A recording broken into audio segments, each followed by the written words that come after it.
বিশ্বের অন্যতম বৃহৎ এবং চ্যালেঞ্জিং মেগা প্রকল্প বাস্তবায়নকারী দেশের কথা বললে হয়তো আফগানিস্তানের নাম আসবে সবার নিচে।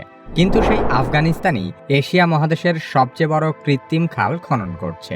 ২৮৫ কিলোমিটার দীর্ঘ এই খালের নাম কোষটেপা খাল, যা দৈর্ঘ্যে সুয়েজ খালের চেয়েও প্রায় ১০০ কিলোমিটার বড়। এই খালটি মূলত এশিয়ার অন্যতম দীর্ঘতম নদী আমু দরিয়ার পানি পরিবহন করার জন্য তৈরি করা হচ্ছে। নদীর পানিকে খালের মাধ্যমে প্রবাহিত করে প্রায় ৫ লক্ষ হেক্টর জমি চাষাবাদের আওতায় আনা হবে। সে কারণে কোষটেপা খালকে বলা হচ্ছে এশিয়ার বৃহত্তম কৃত্রিম নদী। কোনো ধরনের বিদেশি সহায়তা ছাড়াই আফগানিস্তানের তালেবান সরকার কিভাবে এত বড় প্রকল্প নির্মাণ করছে সে সম্পর্কে আলোচনা করা হবে। আফগানিস্তান থেকে দখলদার মার্কিন বাহিনী পলায়ন করার পর পশ্চিমারা ভবিষ্যৎবাণী করেছিল যে আফগানিস্তানের ভাগ্যে অনেক খারাপ সময় অপেক্ষা করছে। কিন্তু সারা বিশ্বকে অবাক করে দিয়ে তালেবান সরকারের নেতৃত্বে আফগানিস্তানের অর্থনীতি ক্রমেই এগিয়ে চলেছে। তবে বৈশ্বিক উষ্ণায়নের কারণে বিশ্বের যে সমস্ত দেশের খাদ্য নিরাপত্তা হুমকির মুখে পড়েছে, আফগানিস্তান সেসব দেশের মধ্যে অন্যতম নাজুক অবস্থায় আছে। অনিয়মিত বৃষ্টিপাত, তীব্র খরা, হিমবাহ গলা পানিতে সৃষ্ট আকস্মিক বন্যার মতো নানান কারণে দেশটির কৃষি ব্যবস্থা ব্যাহত হচ্ছে। বৈশ্বিক উষ্ণায়নের কারণে দেশটিতে ভয়াবহ মানবিক বিপর্যয় দেখা দিচ্ছে। জাতিসংঘের বিশ্ব খাদ্য কর্মসূচির হিসেব মতে প্রায় ১,৫৮,০০,০০০ আফগানি জনগণ পর্যাপ্ত খাদ্য পাচ্ছে না। প্রতি ৩ জনে একজন আফগানিস্তানি জানে না কখন তারা তাদের পরবর্তী বেলার খাবার খেতে পাবে। তালেবান নেতৃত্বাধীন আফগান সরকারের সক্ষমতার একটি নতুন প্রতীক হল দেশটির সবচেয়ে বড় মেগা প্রকল্প কোষটেপা খাল। মরুভূমির মধ্য দিয়ে নির্মাণাধীন এই খালে আমু দরিয়া নদীর পানি প্রবাহিত করে দেশটির বিস্তৃত অঞ্চলকে সবুজ শ্যামল করে গড়ে তোলার পরিকল্পনা করা হয়েছে। আমু দরিয়া নদীটি তাজিকিস্তান ও আফগানিস্তানের সীমান্তবর্তী এলাকায় সৃষ্টি হয়ে উজবেকিস্তানের মধ্য দিয়ে প্রবাহিত হয়ে আরাল সাগরে পতিত হয়েছে, যার কারণে প্রাকৃতিকভাবে আফগানিস্তান এই নদী থেকে খুব একটা লাভবান হয় না। তাই খাল খননের মাধ্যমে আমু দরিয়া নদীর প্রায় ২০% পানি দেশটির মরু অঞ্চলে প্রবাহিত করা হবে। খাল খনন শেষ হলে এর মাধ্যমে মরুভূমিতে সেচ দেয়া সম্ভব হবে এবং চাষের আওতায় আসবে প্রায় ৫.৫ লাখ হেক্টর জমি।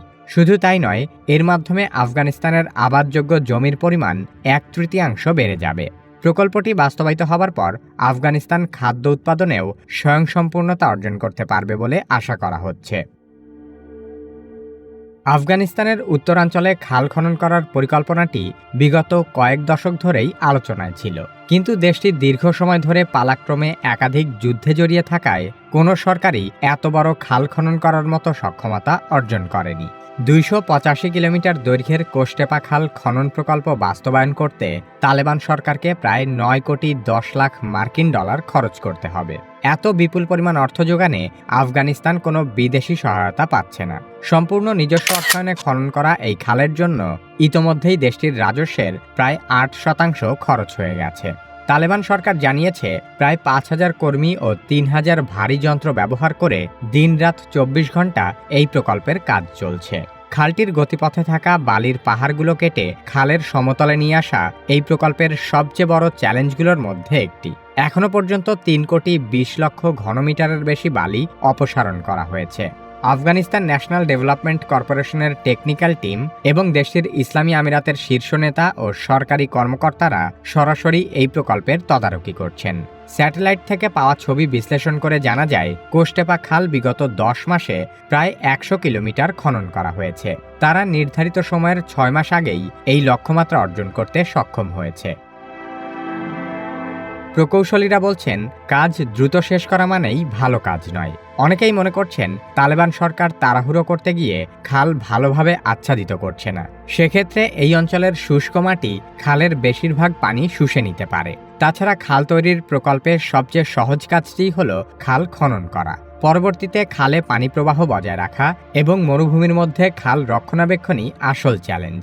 বিশ্লেষকেরা ধারণা করছেন, সম্পূর্ণ প্রকল্প বাস্তবায়িত হলে আঞ্চলিক বিবাদ বাড়তে পারে, কারণ উজবেকিস্তান আমু দরিয়ার পানি দিয়ে তাদের প্রধান অর্থকরী ফসল তুলার ক্ষেতে সেচ দেয়।